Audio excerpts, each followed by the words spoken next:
ಮೊದಲನೇದಾಗಿ ರವಿ ಅಣ್ಣನವರಿಗೆ ಮತ್ತಷ್ಟು ಒಳ್ಳೇದಾಗಬೇಕು, ಆ ದೇವ್ರ ಆಶೀರ್ವದಿಸಬೇಕು ಅಂತ ಹೇಳ್ತಾ ವೇದಿಕೆಯಲ್ಲಿರೋ ಎಲ್ಲ ನನ್ನ ಸ್ನೇಹಿತರಿಗೆ ಒಂದು 15 ನಿಮಿಷ, ಯಾಕೆಂದರೆ ಪ್ರತಿ ಡೈಲಾಗೂ ಕ್ಲಾಪ್ ಹೊಡಿಬೇಕು ಅನಿಸುತ್ತೆ, ಡೈಲಾಗ್ ಇಂಟ್ರಪ್ಟ್ ಆಗುತ್ತೆ ಗುರು.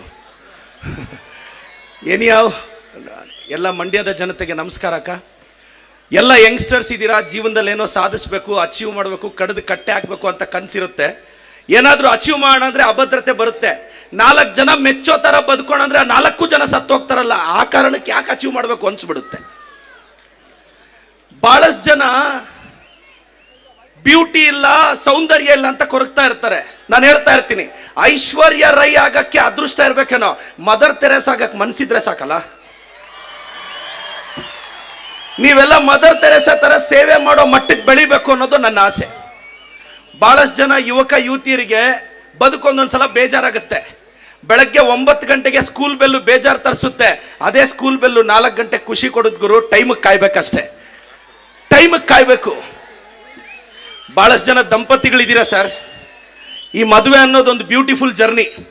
ಮದುವೆ ಆಗಿರೋ ಮೊದಲನೇ ವರ್ಷ ಹೆಂಡತಿ ಮಾತನ್ನ ಗಂಡ ಕೇಳ್ತಾನೆ, 2ನೇ ವರ್ಷ ಗಂಡನ ಮಾತು ಹೆಂಡತಿ ಕೇಳ್ತಾರೆ, 3ನೇ ವರ್ಷ ಇವರಿಬ್ಬರು ಮಾತನ್ನ ಅಕ್ಕಪಕ್ಕದ ಮನೆಯವ್ರು ಕೇಳ್ತಾರೆ. ಇದು ದಾಂಪತ್ಯ,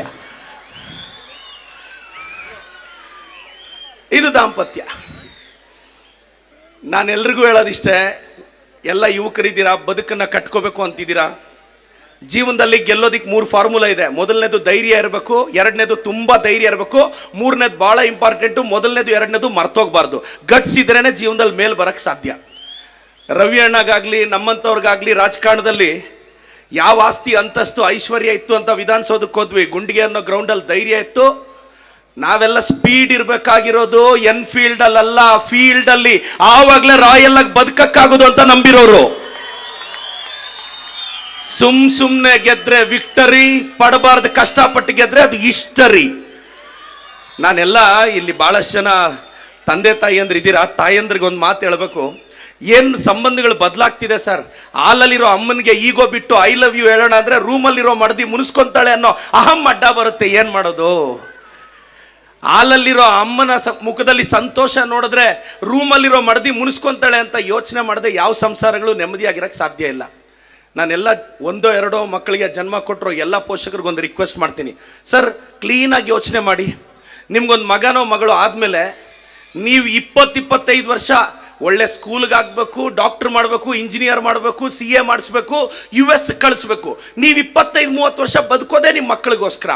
ಸಪೋಸ್ ನಿಮ್ಮ ತಾಯಿಗೂ ಚೆನ್ನಾಗಿಲ್ಲ, ನಿಮ್ಮ ಮಗಳಿಗೂ ಚೆನ್ನಾಗಿಲ್ಲದೆ ಇದ್ರೆ ನೀವು ನಿಮ್ಮ ಮಗಳನ್ನೇ ಫಸ್ಟ್ ಹಾಸ್ಪಿಟ್ಲಿಗೆ ಕರ್ಕೊಂಡೋಗೋದು, ಅಮ್ಮ ಮಾತ್ರೆ ಹಾಕೋ ಸರಿ ಹೋಗುತ್ತೆ ಅಂತ. ಸರ್ ಒಂದು ಸತ್ಯ ಮರ್ತೋಗ್ತಾ ಇದ್ದೀರಾ. ನಿಮಗೆ ಮದುವೆ ಆಗಿ ಮಕ್ಕಳಾದ ಮೇಲೆ ನಿಮಗೆ ನಿಮ್ಮ ಮಕ್ಕಳು ಮುಖ್ಯ ಆದರೂ ನಿಮ್ಮ ತಂದೆ ತಾಯಿಗಿಂತ ನಿಮ್ಮ ಮಕ್ಕಳಿಗೂ ಅವ್ರ ಮಕ್ಕಳೇ ಮುಖ್ಯ ಆಗ್ತಾರೆ, ನೀವಲ್ಲ. ಆ ಕಾರಣಕ್ಕೆ ಸ್ವಲ್ಪ ದುಡ್ಡು ಎತ್ತಿಟ್ಕೊಳ್ಳಿ ಸರ್. ಸರ್ ನಿಮಗೆ ಮಾತ್ರ ನಿಮ್ಮ ಮಗಳು ಮಗ ಫ್ಯೂಚರ್ ಮುಖ್ಯ, ನಿಮ್ಮ ಮಕ್ಕಳಿಗೆ ನೀವೆಂಗೆ ಮುಖ್ಯ ಆಗ್ತೀರಾ ಸರ್? ಅವ್ರಿಗೂ ಅವ್ರ ಮಕ್ಕಳೇ ಮುಖ್ಯ ಆಗೋದು. ಈ ಕ್ಲಾರಿಟಿ ಇದ್ರೆ ನೆಮ್ಮದಿಯಾಗಿರುತ್ತೆ. ಇನ್ನು ಕೆಲವರು ರಿಟೈರ್ಡ್ ಆಗಿರೋ ಟೀಚರ್ಸು, ಗೌರ್ಮೆಂಟ್ ಎಂಪ್ಲಾಯೀಸು, ಮಗನೋ ಮಗಳೋ ಯಾವುದಾದ್ರೂ ಟೈಮಲ್ಲಿ ಉಬ್ಬಿಸ್ಬಿಟ್ರೆ ಇರೋದೆಲ್ಲ ಡ್ರಾ ಮಾಡಿಕೊಟ್ಬಿಡ್ತಾರೆ. ಹಂಗೆಲ್ಲ ಮಾಡಬೇಡಿ, ಹಂಗೆಲ್ಲ ಮಾಡಬೇಡಿ. ಲೈಫಲ್ಲಿ ತುಂಬ ಮನೆಗಳಲ್ಲಿ ಸಪ್ತಸಾಗರ ಬೇಕಾದರೆ ಕಾಲು ತೇವ ಮಾಡ್ಕೊಳ್ಳದೆ ದಾಟ್ಬೋದಂತೆ. ಸಂಸಾರ ಅನ್ನೋ ಮಹಾಸಾಗರನ ಕಣ್ಣಲ್ಲಿ ಕಣ್ಣೀರು ಹಾಕದೆ ದಾಟಕ್ಕೆ ಸಾಧ್ಯನೇ ಇಲ್ಲ. ಯಾವ ಕಾರಣಕ್ಕೆ ಬದುಕ್ತಿದ್ದೀವಿ ಯಾರಿಗೂ ಗೊತ್ತಿಲ್ಲ. 70, 80, 90 ವರ್ಷ ಚೆನ್ನಾಗಿ ಬದುಕಿ ಸೈಟ್ ತಗೊಂಡು ಮನೆ ಕಟ್ಟಿ 2 BHK 3 BHK ಬಿಲ್ಡಿಂಗ್ಗಳು ಕಟ್ಟಿ 75-80 ವರ್ಷ ಮಕ್ಕಳು engineers, doctors, USA UK settled. 75-80 ವರ್ಷಕ್ಕೆ ಎಲ್ಲೋ ಅಪ್ಪ ಹಾಸ್ಪಿಟ್ಲಲ್ಲಿ ಸತ್ತೋದ್ರೆ ಮಕ್ಕಳು ಕೇಳ್ತಾರೆ ಬಾಡಿ ಎಷ್ಟೊತ್ತಿಗೆ ತರ್ತಾರೆ ಅಂತ. ವಾರವ್ವ, 75 ವರ್ಷದ ಡ್ಯಾಡಿನ ಎಷ್ಟು ಬೇಗ ಬಾಡಿ ಮಾಡ್ತಾರಲ್ವಾ. ನಾವೇ ಕಟ್ಟಿರೋ ಮನೆಯಲ್ಲಿ ಹಾಲಲ್ಲಿಟ್ರೆ ಸೂತ್ಕ ಅಂತ ವರಂಡದಲ್ಲೆತ್ತು ಬಿಸಾಕ್ತಾರೆ. ಯಾವ ಕಾರಣಕ್ಕೆ ಬದುಕ್ತಾ ಇದೀವಿ ಸರ್? ದೇವ್ರಂತ ಮನುಷ್ಯ ಸತ್ತೋದ್ರೆ ಗಂಜಳ ಹಾಕೊಂಡು ಮನೆ ಒಳಗೆ ಬರ್ತಾರೆ. ಏನು ಶ್ರೇಷ್ಠತೆ ಸರ್ ನಮ್ದು. ತಿಥಿಯಲ್ಲಿ ಊಟ ಮಾಡಲ್ಲ ಅಂತಾರೆ, ಆ ಮನೆಯಲ್ಲಿ 100 ಸಲ ಊಟ ಮಾಡಿರ್ತಾರೆ. ಜಮೀನೇನಾದ್ರೂ 4-5 ಕೋಟಿ ಹೋದ್ರೆ ಸೆಂಟರಲ್ಲಿ ಹಾಕೋದೇ ಇಲ್ಲ, ಮೂಲೆಯಲ್ಲೆತ್ತು ಬಿಸಾಕ್ತಾರೆ. ಮೂಲೆಯಲ್ಲಿ 4 ಕುಂಟೆ ವೇಸ್ಟ್ ಆಗುತ್ತೆ ಅಂದರೆ ಜನರಲ್ ಸ್ಮಶಾನಕ್ಕೋ ಬರ್ನಿಂಗ್ ಸೆಂಟರ್ಗೋ ಕರ್ಕೊಂಡೋಗಿ ಬಿಸಾಕ್ತಾರೆ. ಯಾವ ಕಾರಣಕ್ಕೆ ಬದುಕ್ತಾ ಇದ್ದೀವಿ? ಇರೋಷ್ಟು ದಿನ ನೆಮ್ಮದಿಯಾಗಿರೋದು. ದಯವಿಟ್ಟು ಹಿರಿಯರು ಇದನ್ನು ಅರ್ಥ ಮಾಡ್ಕೋಬೇಕು. ಹಿರಿಯರು ಇದನ್ನು ಅರ್ಥ ಮಾಡ್ಕೊಂಡ್ರೆ ಬದುಕು ಚೆನ್ನಾಗಿರುತ್ತೆ. ಇನ್ನು ನಮ್ಮ ಯಂಗ್ಸ್ಟರ್ಸು ಏನೊಂದು 16-18 ವರ್ಷ, 16ರಿಂದ 18 ವರ್ಷ ನಮ್ಮಪ್ಪ ಗ್ರೇಟ್, 18ರಿಂದ 25 ವರ್ಷ ನೀನು ಸುಮ್ಮನೆ ಇರಪ್ಪ, 25ರಿಂದ 30 ವರ್ಷ ನಿನಗೇನು ಗೊತ್ತಾಗಲ್ಲ ಸುಮ್ಮನೆ ಇರಪ್ಪ, 40ರಿಂದ 50 ವರ್ಷ ಅಮ್ಮ ಅಪ್ಪನ್ನ ಸೈಲೆಂಟ್ ಆಗಿರಕ್ಕೆ ಕೇಳು ಅಂತ. ಪ್ರತಿಯೊಬ್ಬ ಮಗನಿಗೆ ಅಪ್ಪ ಯಾವಾಗ ಗ್ರೇಟ್ ಅನಿಸ್ತಾನೆ ಗೊತ್ತಾ?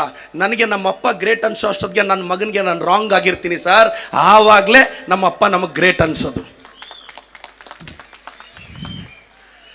ಒಂದು 25 ವರ್ಷ ಮಕ್ಕಳನ್ನ ಬೆಳೆಸಿ ಸ್ವಲ್ಪ ದುಡ್ಡು ಪೋಸ್ಟ್ ಆಫೀಸಲ್ಲೋ, ನಾವು ಹೆಂಗೂ ಗೃಹಲಕ್ಷ್ಮಿ ಕೊಡ್ತಿದ್ದೀವಿ 24,000 ಎತ್ತಿಟ್ಕೊಳ್ರಕ್ಕ, 24,000 ಬರ್ತಿದೆ, ದಯವಿಟ್ಟು ಕೊಟ್ಬಿಡ್ಬೇಡ್ರಕ್ಕ ಮಕ್ಕಳಿಗೆ.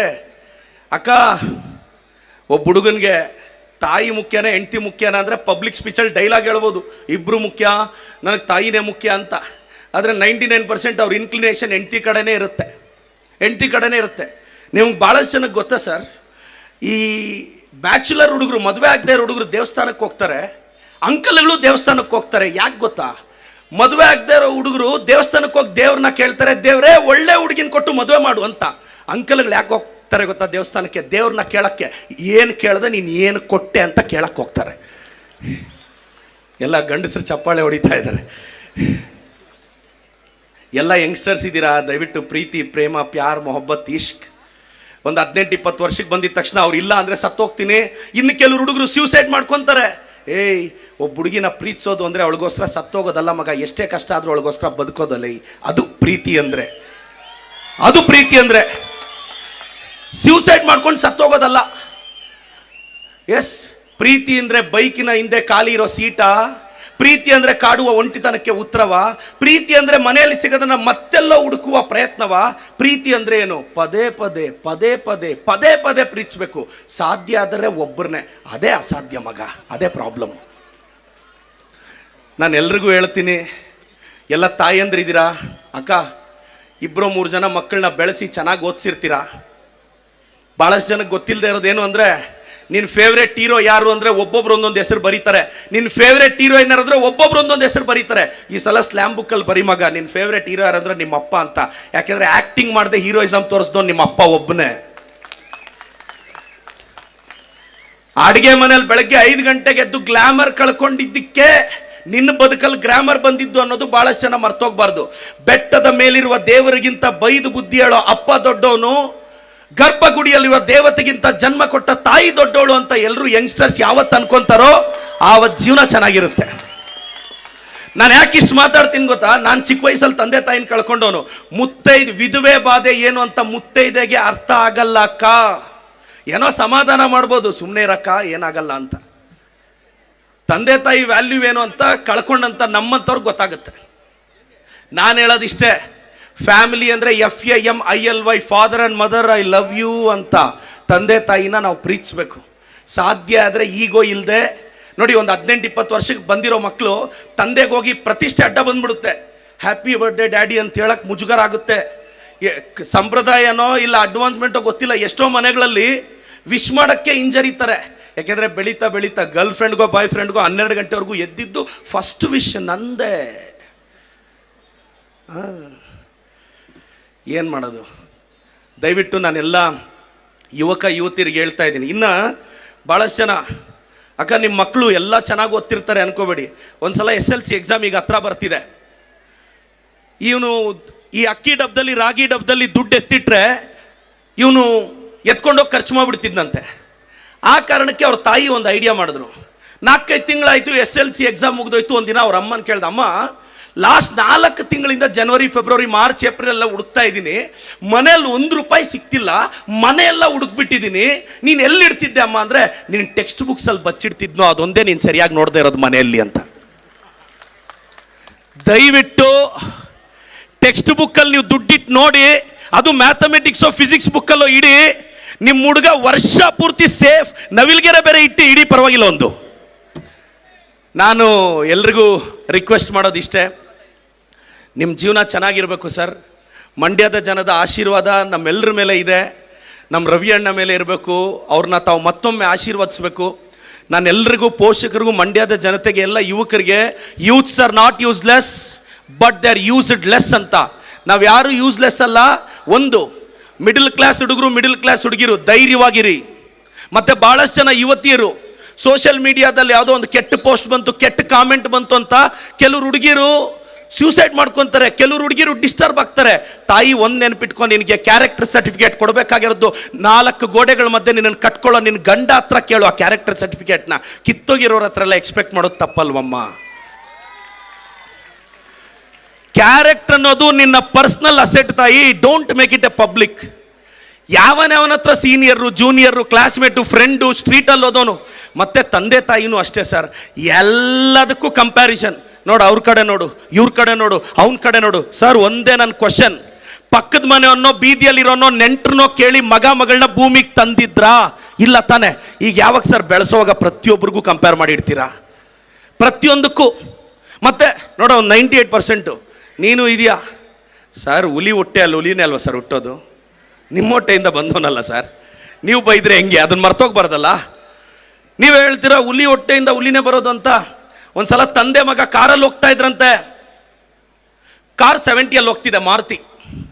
ಪಕ್ಕದಲ್ಲಿ BMW ಪಾಸ್ ಆಯ್ತಂತೆ. ಮಗ ಎತ್ಕೊಂಡು, ಅಪ್ಪ ಅಪ್ಪ ಅಪ್ಪ ಪ್ಲೀಸ್ ಆ ಕಾರ್ನ ಸೈಡ್ ಹೊಡಿ ಅಂದರೆ, ಏಯ್ ಸೈಡ್ ಹೊಡಿಯೋಕ್ಕಾಗಲ್ಲ, ಸುಮ್ಮನೆ ಇರೋ. ಅಪ್ಪ ಬೇಗ ಸೈಡ್ ಹೊಡಿ ಪ್ಲೀಸ್. ಸೈಡ್ ಹೊಡಿಯೋಕ್ಕಾಗಲ್ವೋ? ಯಾಕಪ್ಪ? ಅದು 2 ಕೋಟಿ ರೂಪಾಯಿ ಕಾರ್ BMW, ನಮ್ಮದು ಮಾರುತಿ ವ್ಯಾನು. ನೀವು ಇಟ್ಟಿರೋ ಕಾರೇ ಒಂದು ಸೂಪರ್ ಸ್ಪೀಡ್ ಕಾರ್ನ ಸೈಡ್ ಹೊಡಿಯೋಕ್ಕಾಗ್ತಿಲ್ಲ. ಅವಾಗ ಹೇಳದ್ನಂತೆ ಮಗ, ಅಪ್ಪ ನನ್ನ ಯೋಗ್ಯತೆನೂ 70% ಅಪ್ಪ, ನೀನು ಯಾವನ್ನೋ ತೋರಿಸಿ 98 ತೆಗಿ ಅಂದರೆ ನನ್ನ ಕೈಯಲ್ಲಿ ಆಗಲ್ಲಪ್ಪ. ಸರ್, ದಯವಿಟ್ಟು ಹುಡುಗಿನ ಕೊಡುವಾಗ US ಅಲ್ಲಿದ್ದಾರೆ, ಡಾಕ್ಟ್ರು, ಇಂಜಿನಿಯರ್ ನೋಡಬೇಡಿ ಸರ್. IT ಕಂಪ್ನಿಯಲ್ಲಿ ಕೆಲಸ ಮಾಡ್ತಿದ್ದ ತಕ್ಷಣ ನಿಮ್ಮ ಮಗಳ ಬದುಕು ಚೆನ್ನಾಗಿರುತ್ತೆ ಅನ್ನೋ ಕನ್ಕ್ಲೂಷನ್ಗೆ ಬರಬೇಡಿ ಸರ್. ಅವನು ಯಾವಾಗ ಕಿತ್ತಾಗ್ತಾನೋ, ಈಗ ಆರ್ಟಿಫಿಷಿಯಲ್ ಇಂಟೆಲಿಜೆನ್ಸು ಯಾವಾಗ ಕೆಲಸ ಹೋಗುತ್ತೋ, ಯಾವಾಗ ಕಂಪ್ನಿಯಿಂದ ಆಚೆ ಬರ್ತಾರೋ ಗೊತ್ತಿಲ್ಲ. ಮಂಡ್ಯದಲ್ಲಿ ರೈತರ ಮಕ್ಕಳು ಇದ್ದಾರೆ ಸರ್. ಮಂಡ್ಯದ ಹುಡುಗರು, ಉತ್ತರ ಕರ್ನಾಟಕದವ್ರಿಗೂ ದಯವಿಟ್ಟು ಮಂಡ್ಯದ ಹುಡುಗರು, ಉತ್ತರ ಕರ್ನಾಟಕ ಸರ್, ರೈತರ ಮಗ ಸರ್, ಅಲ್ಲೆಲ್ಲೋ US ಅಲ್ಲಿ ಹೋಗಿ ಕ್ಯಾಲಿಫೋರ್ನಿಯಾದಲ್ಲಿ ಸೆಟ್ಲಾಗಿ ತಂದೆ ತಾಯಿ ಸತ್ತೋದ್ರೆ ವೀಸಾ ಸಿಗಲಿಲ್ಲ ಅಂತ ನೆಪ ಹೇಳಿ ವಿಡಿಯೋ ಕಾಲಲ್ಲಿ ಅಪ್ಪ ಅಮ್ಮ ನೋಡಿ ಮಣ್ಣು ಮಾಡೋ ಮಕ್ಕಳಿಗಿಂತ ಕಷ್ಟನ ಸುಖನೋ ಬೆಳಗ್ಗೆ ಒಂದಷ್ಟು ಇಟ್ಟು ಹಾಕಿ ಬೆಳೆಸೋ ತಂದೆ ತಾಯಿನ ನೋಡ್ಕೊಳ್ಳೋ ಮಕ್ಕಳೇ ಶ್ರೇಷ್ಠ ಸರ್. ರೈತರ ಮಕ್ಕಳನ್ನ ನಂಬಿ ಸರ್. ಸರ್, ಮನೆ ದೊಡ್ಡದಾಗಿದ್ದ ತಕ್ಷಣ ನಿಮ್ಮ ಮಗಳ ಬದುಕು ಚೆನ್ನಾಗಿರುತ್ತೆ ಅನ್ನೋ ಅಸಂಪ್ಷನ್ಗೆ ಬರಬೇಡಿ ಸರ್. ಬಡವ್ರ ಮಕ್ಕಳು ಎಲ್ಲ ಇರ್ತಾರೆ. ಬಟ್ ಇನ್ನೊಂದು ನಾನು ಎಲ್ರಿಗೂ ಹೇಳಕ್ಕೆ ಇಷ್ಟಪಡ್ತೀನಿ ನೋಡಿ, ಜೀವನದಲ್ಲಿ ಒಂದು ತಲೆಯಲ್ಲಿ ಇಟ್ಕೊಳ್ಳಿ, ಈ ಸಮಾಜ ನಮ್ಮನ್ನು ತುಂಬ ಮಿಸ್ಗೈಡ್ ಮಾಡುತ್ತೆ. ಯಾಕೆ ಅಂತ ಹೇಳ್ತೀನಿ. ಪ್ರತಿಯೊಬ್ಬರು ಏನು ಹೇಳ್ತಾರೆ? ದುಡ್ಡು ಮುಖ್ಯ ಅಲ್ಲ ಅಂತಾರೆ. ನಾವೆಲ್ಲರೂ ಒದ್ದಾಡ್ತಿರೋದು ಅದಕ್ಕೆ ಅಲ್ವಾ ಸರ್? ಅದಕ್ಕೆ ಅಲ್ವಾ? ಈ ಸತ್ಯನ ಹೇಳ್ಕೊಡಲ್ಲ. ಯಾಕೆಂದ್ರೆ ಎಲ್ಲರೂ ದುಡ್ಡು ಮಾಡಿಬಿಟ್ರೆ, ಎಲ್ಲರೂ ಬೆಳೆದ್ಬಿಟ್ರೆ, ಎಲ್ಲರೂ ಹೆಸರು ಮಾಡಿಬಿಟ್ರೆ, ಈ ಸಮಾಜ ಕೆಲವು ಅಸಂಪ್ಷನ್ಸಲ್ಲಿ ಇಟ್ಟಿದೆ ನಮ್ಮನ್ನು. ದಯವಿಟ್ಟು ಅದರಿಂದ ಆಚೆ ಬನ್ನಿ. ಹೆಸರು ಮಾಡಬೇಕು, ಬೆಳಿಬೇಕು. ಇನ್ನು ಕೆಲವರು ಹೇಳ್ತಾರೆ ನಾವು ಚೆನ್ನಾಗಿ ಕಷ್ಟಪಟ್ಟು ಬೆಳೆದು ಎಲೆ ಮರೆಕಾಯಿ ಥರ ಇರಬೇಕು ಅಂತ. ನಾನು ಹೇಳ್ತೀನಿ, ನೀನು ಗೆದ್ದ ಮೇಲೆ ಎಲೆ ಮರೆಕಾಯಿ ಥರ ಇರಂಗಿದ್ರೆ ಯಾಕೆ ಕಷ್ಟಪಟ್ಟೆ ಅನ್ನೋದು ನನ್ನ ಕ್ವಶನ್. ಇರೋಗು ಇವಾಗಲೇ ಆರಾಮಾಗಿ ಎಲೆ ಮರೆಕಾಯಿ ಥರ. ನೀನು ಗೆಲ್ಲಬೇಕು, ಹೇಳಬೇಕು, ನಾನಿದ್ದೀನಿ ಅಂತ ನಿನ್ನ ಬಗ್ಗೆ ಹೇಳಕ್ಕೆ ನಿನಗೆ ಮುಜುಗರ ಆದರೆ ಬೇರೆಯವ್ರಿಗೇನು ಕೆಲಸ ನಿಮ್ಮ ಬಗ್ಗೆ ಹೇಳಕ್ಕೆ? ದಯವಿಟ್ಟು ನಿಮ್ಮ ಬಗ್ಗೆ ಹೇಳಿ ಸರ್. ಜೀವನದಲ್ಲಾಗಲಿ ವಾಟ್ಸಪ್ಪಲ್ಲಾಗಲಿ ಜನ ಸ್ಟೇಟಸ್ಸೇ ನೋಡೋದು, ಇನ್ನೇನು ನೋಡಲ್ಲ. ಜೀವನದಲ್ಲಾಗಲಿ ವಾಟ್ಸಪ್ಪಲ್ಲಾಗಲಿ ಸ್ಟೇಟಸ್ಸೇ ನೋಡೋದು. ಇದನ್ನು ತಲೆಯಲ್ಲಿ ಇಟ್ಕೊಳ್ಳಿ. ನಮ್ಮೆಲ್ಲ ಯಂಗ್ಸ್ಟರ್ಸ್ 1-2 ವರ್ಷ, 3 ವರ್ಷ, 4 ವರ್ಷ ಏನು ಮನೆಗಳಲ್ಲಿ ಜೆಂಟ್ಲ್ಮ್ಯಾನ್ಗಳ ಥರನೇ ಕಾಣಿಸ್ತಿರ್ತೀರ. ಮನಸ್ಸಲ್ಲಿ ಯಾವುದೋ ಹುಡುಗಿನ ಹಾಕ್ಕೊಂಡು ಅವಳಿಲ್ಲ ಅಂದರೆ ಸತ್ತೋಗ್ಬೇಕು ಅನ್ನೋ ರೇಂಜಿಗೆ ಬಂದಿರ್ತೀರ. ಇನ್ನು ಹುಡುಗಿರು ಅಷ್ಟೇ, ಹುಡುಗರು ಅಷ್ಟೇ, ಅತಿ ಥರ ಮಾಡಿರ್ತಾರೆ. ಏನು ಹುಡುಗ ಒಬ್ಬ ಹುಡುಗಿನ ಪ್ರೀತಿಸಿದ ತಕ್ಷಣ ಹುಡುಗಿಯವ್ರ ಅಪ್ಪ ಅಮ್ಮನ ಇವನು ಅತ್ತೆ ಮಾವ ಅನ್ನೋದೇನು, ಹುಡುಗನವ್ರ ಅಪ್ಪ ಅಮ್ಮನ ಅತ್ತೆ ಮಾವ ಅನ್ನೋದೇನು ಅವರಿಬ್ರಿಗೂ ಗೊತ್ತಿಲ್ಲದೆ ಇರೋದಂದ್ರೆ ರಿಯಲ್ ಅತ್ತೆ ಮಾವ ಇನ್ನೆಲ್ಲೋ ಇರ್ತಾರೆ. ಒಂದು 6-7 ವರ್ಷ ಆದಮೇಲೆ ಅಪ್ಪ ಅಮ್ಮ ಹುಡುಕ್ತಾರೆ ಅಂತ. ಇಂಡಿಯಾದಲ್ಲಿ ಲವ್ ಮ್ಯಾರೇಜ್ ಅಷ್ಟು ಈಸಿ ಅಲ್ಲ. ಹುಡುಗ ಹುಡುಗಿನ ಇಷ್ಟಪಡಬೇಕು, ಹುಡುಗಿ ಹುಡುಗನ ಇಷ್ಟಪಡಬೇಕು. ಅದಾದಮೇಲೆ ಹುಡುಗ ಅವ್ರ ಅಪ್ಪ ಅಮ್ಮ ಹುಡುಗಿನ ಇಷ್ಟಪಡಬೇಕು, ಹುಡುಗಿಯವ್ರ ಅಪ್ಪ ಅಮ್ಮ ಹುಡುಗನ ಇಷ್ಟಪಡಬೇಕು, ಹುಡುಗನವ್ರ ನೆಂಟರು ಹುಡುಗಿರ ಫ್ಯಾಮಿಲಿನ ಇಷ್ಟಪಡಬೇಕು, ಹುಡುಗಿಯವ್ರ ನೆಂಟರು ಹುಡುಗನ ಫ್ಯಾಮಿಲಿನ ಇಷ್ಟಪಡಬೇಕು. ಇಷ್ಟೆಲ್ಲ ಇಷ್ಟಪಡೋರ್ಗೂ ಇವರಿಬ್ಬರು ಇಷ್ಟಪಡ್ತಿರ್ತಾರ ಇಲ್ವಾ ಅನ್ನೋದೇ ಡೌಟ್. ಅದೇ ಪ್ರಾಬ್ಲಮ್.